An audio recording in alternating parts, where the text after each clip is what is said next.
लो भाई बब्बन, बन गई तस्वीर। जरा देखकर बताओ कैसी बनी है।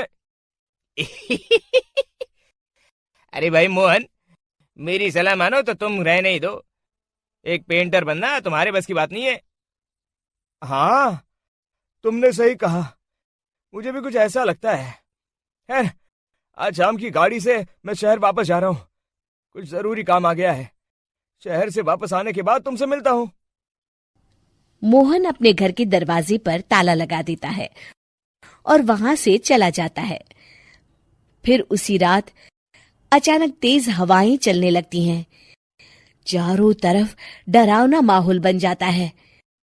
तभी मोहन की बनाई हुई पेंटिंग की वो औरत एक खतरनाक चुड़ैल में बदल जाती है और पेंटिंग से बाहर आ जाती है।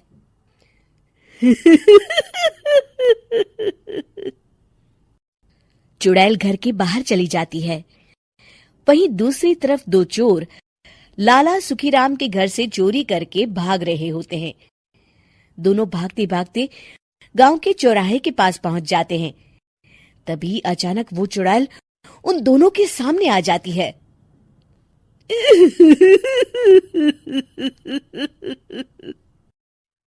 अरे मर गया रे! ये चुड़ैल कहाँ से आ गई? अरे मैंने तो तुझसे पहले ही कहा था कि आज अमावस्या की रात है। आज हमें चोरी नहीं करनी चाहिए। हाँ भाई बिल्ला, तुमने बिल्कुल सही कहा। जरा इसके दांत तो देखो, कितने बड़े हैं। चुड़ैल उन दोनों की तरफ बढ़ती है। अरे चुड़ैल दीदी, तुम चाहो तो ये सारे पैसे और जेवर ले लो, लेकिन हम दोनों को कुछ मत करना।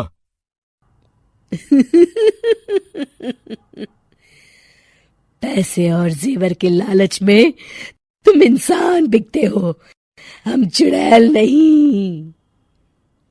तभी चुड़ैल उन दोनों चोरों को पुतले बना देती है।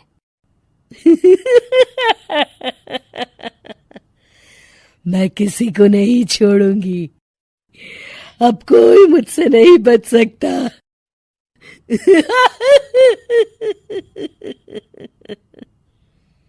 चुड़ैल अपने अगले शिकार की खोज में वहां से चली जाती है। गांव की दूसरी ओर जाने पर चुड़ैल को हरिया, बिरजू और बब्बन दिखाई देते हैं। आज संडे है, आज कपिल शर्मा शो देखने का दिन है। जोर से बोलो। आज संडे है। मैंने नहीं सुना। आज संडे है। आज कपिल शर्मा देखने का दिन है। हाँ, ये हुई ना बात। अरे ये कपिल शर्मा कौन है जो ये लोग उसे देखने के लिए इतने उतावले हुए जा रहे हैं? खैर, मुझे क्या, मैं अभी इन दोनों को मसाज चखाती हूँ। चुड़ैल तेजी से उड़कर उन तीनों के सामने आकर खड़ी हो जाती है।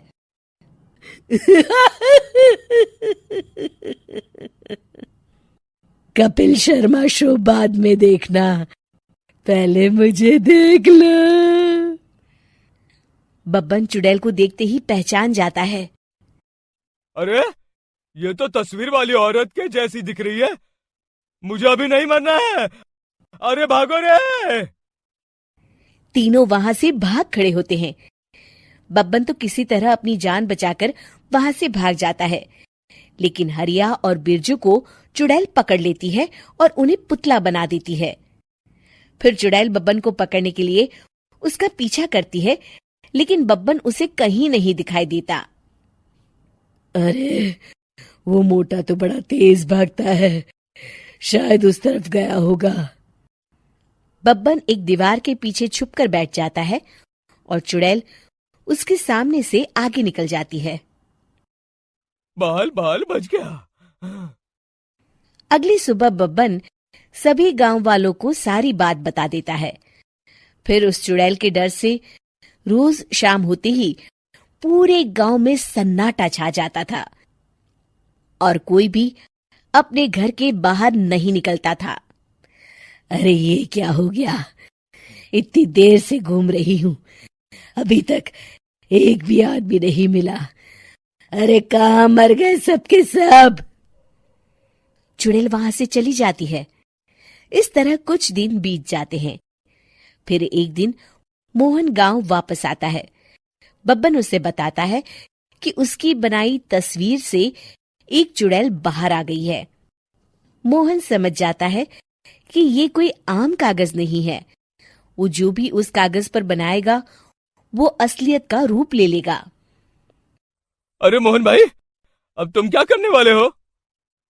मेरे पास एक बहुत बढ़िया तरकीब है। मैं इस कागज पर उस चुड़ैल की एक ऐसी तस्वीर बनाऊंगा जिसमें वो तपती धूप के नीचे खड़ी दिखाई देगी, और फिर जैसे ही सवेरा होगा वो चुड़ैल इस कागज से निकलकर बाहर चली जाएगी और सूरज की तेज धूप में जलकर राख हो जाएंगी। मोहन बिल्कुल वैसे ही तस्वीर बना देता है और जैसे ही सवेरा होता है वो चुड़ैल कागज से निकलकर बाहर धूप में चली जाती है और सूरज की गर्मी बर्दाश्त नहीं कर पाती और जलकर राख हो जाती है।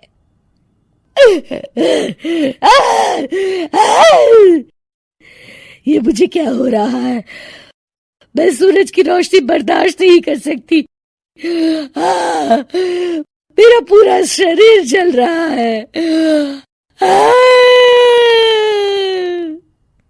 और इस तरह चुड़ैल के जलते ही पुतले बने सभी लोग पहले की तरह इंसान बन जाते हैं।